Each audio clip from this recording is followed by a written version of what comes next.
আমাদের জীবনে ভালো কিছুর জন্য আমাদেরকে কত কিছু নাই স্যাক্রিফাইস করতে হয়।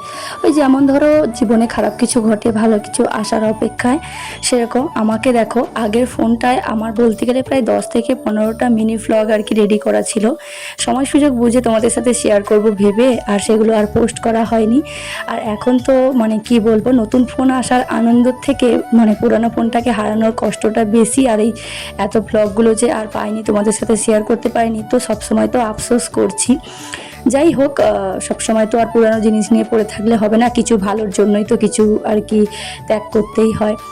তো যাই হোক, বাদ দাও। এখন তোমরা দেখো যে আগে যে মিনি ব্লগটা দেখেছিলে সেখানে বিকেলে শেষ করে দিয়েছিলাম, তারপর সন্ধ্যেবেলা এখানে বানাচ্ছিলাম তালের গুলগুলি, যেটাকে আমরা মানে গুলগুলি বলি, কিন্তু এটাকে অনেকে তালের বড়াও বলে। তো তোমাদের দাদাভাই তো কয়েকদিন ধরে আর কি জ্বালাতন করে দিচ্ছিল যে কখন বানাবে।